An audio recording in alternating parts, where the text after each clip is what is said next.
Bismillahirrahmanirrahim. Qala al-mu'allifu rahimahullahu ta'ala wa nafana bi ulumihi ya rabbal alamin. Bismillahirrahmanirrahim. Wasalisu an yakuna al-qasiru muaddiyan li sholati rubaiyatih. Wasalisu utawi syarat yang ketiga. Wasalisu utawi syarat yang ketiga, syarat daripada boleh untuk melaksanakan sholat qashar, an yakuna iku yen tonu al qashiru sapa wong kang sholat qashar. Al qashiru sapa wong kang sholat qashar muaddiyan iku melakukan li sholati maring sholat ar-rubaiyati kang bangsa 4 rakaat, ar-rubaiyati kang bangsa 4 rakaat. Ammal faitatu adapun utawi salat yang tertinggal. Ammal faitatu adapun utawi salat yang tertinggal hadiran ing dalem kampung bukan musafir, hadiran ing dalam kampung atau bukan musafir, fala tuqda mongko tidak boleh diqadha atau diganti opo al faitah. Fala tuqda mongko tidak boleh diganti opo al faitah fihi ing dalam safar. Fihi ing dalam safar atau bepergian, maksuratan hale diringkas. Wal faitatu utawi salat yang tertinggal fis safari ing dalam bepergian, fis safari ing dalam bepergian tuqdo iku diganti atau diqadha opo al faitah. Tuqdo iku diqadha atau diganti opo al faitah fihi ing dalam safar maksuratan hale diringkas, la fil hadari bukan ing dalam kampung. Hadar itu bukan musafir, la fil hadari bukan ing dalam kampung. Warabi'u utawi syarat kang kaping 4. An yanuya iku yen to niat al musafiru sapa wong kang bepergian. Al musafiru sapa wong kang bepergian al qasra ing meringkas salat. Al qasra ing meringkas li sholati maring salat. Al qasra ing meringkas li sholati maring salat ma'al ihrami beserta takbiratul ihram. Ma'al ihrami beserta takbiratul ihram. Biha kalawan salat. Wal khamisu utawi syarat yang kelima. Wal khamisu utawi syarat yang kelima, alla ya'tama iku yento tidak bermakmum sapa wong. Alla ya'tama iku yento tidak bermakmum sapa wong fi juz'in ing dalam juz atau bagian min sholatihi sangking sholatnya wong atau musafir. Min sholati sangking sholatnya wong atau musafir bermakmum bimukimin kalawan orang yang bermukim.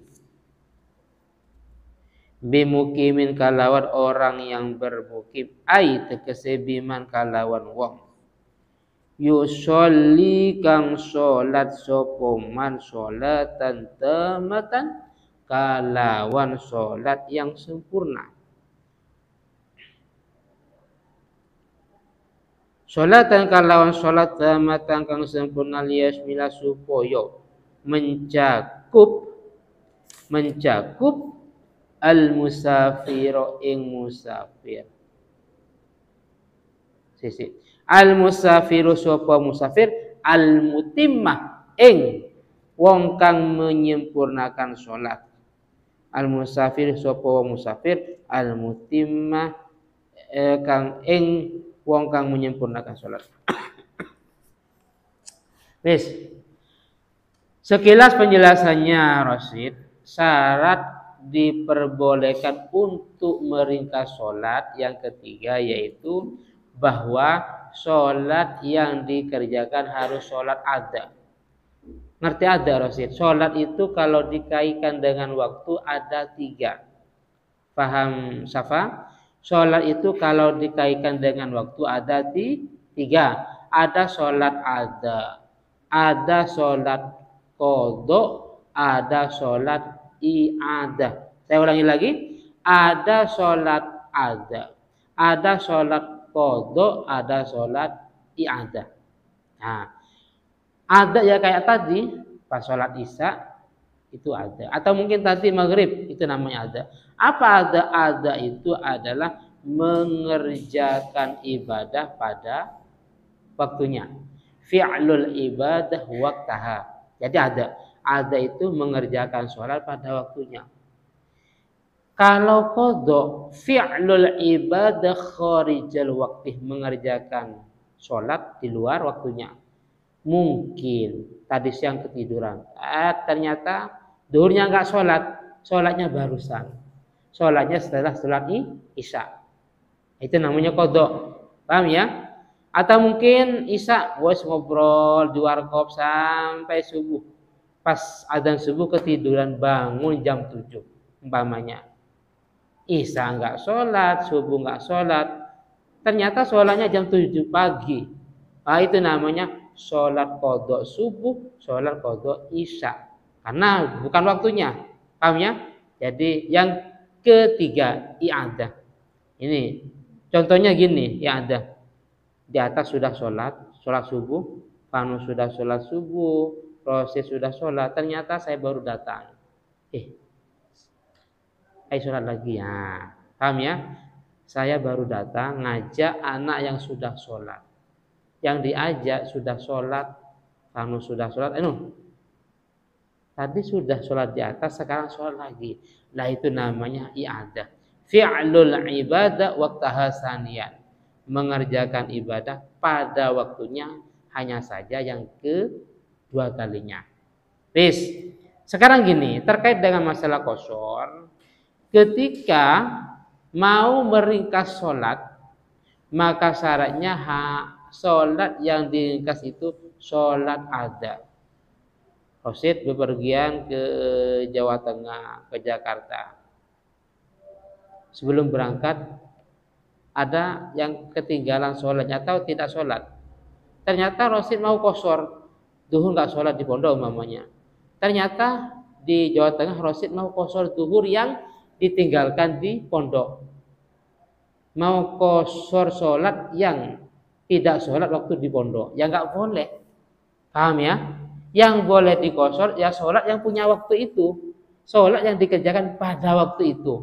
Paham sih? Duhur ya, memang duhur di siang itu bukan duhur yang minggu kemarin. Paham Fanu? Duhur mau qashar duhur, Fanu mau qashar duhur yang ditinggalkan di minggu kemarin, yang nggak boleh. Jadi pas musafir yang diqashar ada beberapa sholat, jumlahnya ada 10 duhur umpamanya. Jadi duhur yang sekarang diqashar, duhur yang ditinggalkan minggu kemarin, yang pulang ya nggak boleh. Jadi yang boleh diqashar adalah sholat yang pada waktu itu. Paham ya? Bukan yang ditinggalkan hari-hari sebelumnya. Kecuali ya gini, kecuali sholat yang ditinggalkan itu yang sholat yang pada waktu musafir. Contohnya gini, mau ke Jakarta, rencananya duhur sama asar mau dijamak di rest area umpamanya. Ternyata mungkin sopirnya lupa, yang mestinya ini jamak takhir duhur sama asar nanti di waktu asar, ternyata sopirnya lupa, akhirnya los langsung, karena ini kan di tol, otomatis tidak ada masjid lagi, sulit kan, kecuali ya harus pada nanti ketika sudah ada di perkampungan, rest area sudah dilewati tadi, duhur asar Maghrib Isya baru nyampe, sudah lewat tol, sudah nyampe di perkampungan, baru ada masjid umpamanya. Bayangkan, zuhur asar tadi nggak sholat. Ya karena sopirnya lupa sampai kelewatan. Yang tujuan awal mau di jamak takhir di rest area, ternyata mungkin sopirnya saking semangatnya akhirnya nggak mampir. Ya terus putar balik nggak bisa. Lanjut. Akhirnya melewati tol tersebut ketika sudah Isya. Bagaimana Ustaz? Karena zuhur dan asar yang ditinggalkan tadi itu dalam kondisi musafir maka boleh. Jadi setelah sholat jamak takhir umpamanya maghrib sama isya, silakan langsung sekaligus mengqashar zuhur asar yang ditinggalkan tadi siang. Paham ya? Itu boleh. Kok beda? Beda. Kalau tadi yang di atas karena sholat ditinggalkan bukan dalam kondisi musafir. Yang ini ditinggalkan dalam kondisi musafir. Maka boleh. Wis. Yang keempat, syaratnya boleh untuk meringkas sholat fanu, bahwa musafir itu harus niat qashar ketika takbiratul ihram. Paham ya? Jadi niatnya ketika takbir, sholli fardhu dhuhri raka'ataini qashran. Ketika takbir. Karena dalam jamak takhir niatnya bukan takbir. Niatnya ketika di waktu pertama. Saya gambarkan besok ketika tur ya.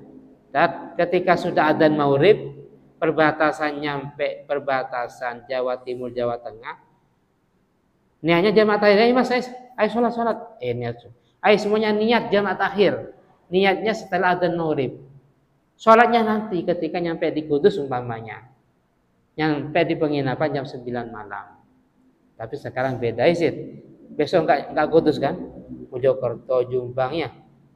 Nah, langsung Jawa Tengah terus dan seterusnya.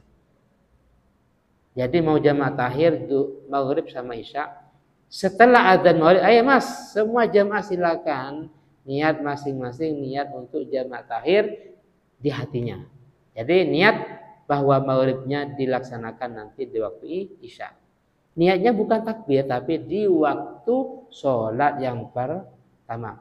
Tapi kalau qashar niatnya ketika takbiratul ihram, Allah dalam hati niat saya sholat zuhur karena diringkas menjadi makmum. Wis yang keempat, yang kelima syaratnya boleh untuk meringkas, yaitu orang yang meringkas sholat tidak boleh bermakmum kepada orang yang mukim. Paham ya? Kepada orang yang mukim. Jadi fanu ke Jakarta. Ternyata di sana ada jemaah, tapi bukan musafir. Fanu mau qashar nggak boleh sholat dengan jemaah tadi, karena jemaah tadi itu mukim. Apa mukim? Orang yang sholat sebanyak 4 rakaat. Sedangkan fanu mau qashar, tidak boleh berjemaah kepada orang tersebut. Paham ya? Yes.